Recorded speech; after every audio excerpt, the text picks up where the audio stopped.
Fancy Nancy. Fancy Day in Room 1A.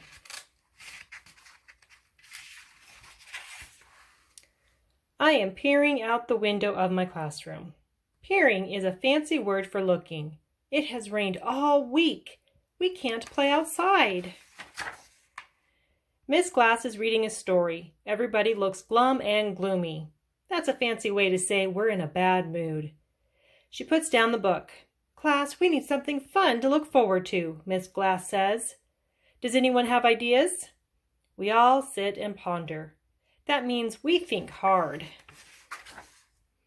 Clara says, let's go bowling. Robert says, let's go see a movie. Miss Glass says, those are interesting ideas, but let's think of something to do in school. At home, I ponder while I pick out a dress for tomorrow. I never feel glum or gloomy in this fancy dress.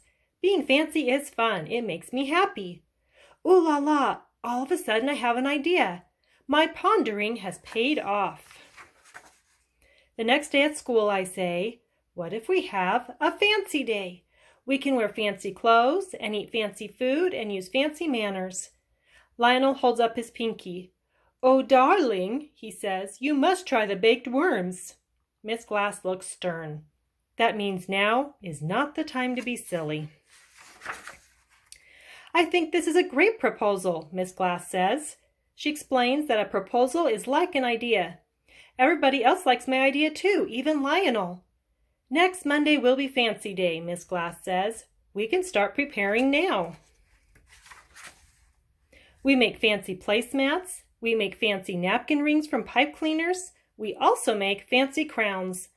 Lionel makes the points on his crown look like bloody shark teeth. He is such a goofball.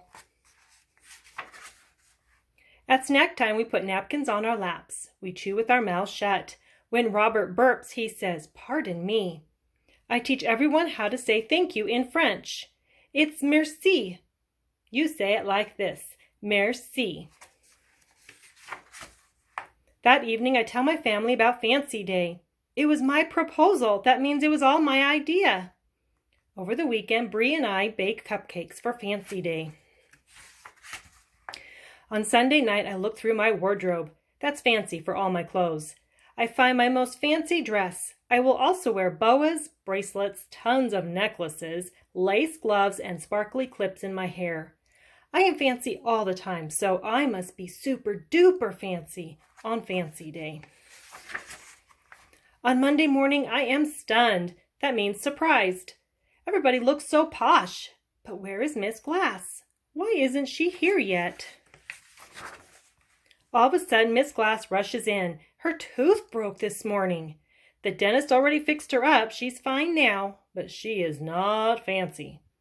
Miss Glass looks startled. That means surprised, only in a bad way. Oh no, she cries. I left all my fancy stuff at home. We tell Miss Glass not to feel bad. You can have my clips, I say. Bree offers her boa. Everybody helps dress up Miss Glass. It is like playing with a giant doll. In no time, she is super posh. Soon it's party time. Miss Glass says, we must thank Nancy for Fancy Day. The kids all lift their cups of lemonade. Everybody's pinky is up, but no one says thank you. They all shout, merci. The end. And remember to click subscribe so you can be updated when I upload new stories. Thanks for watching.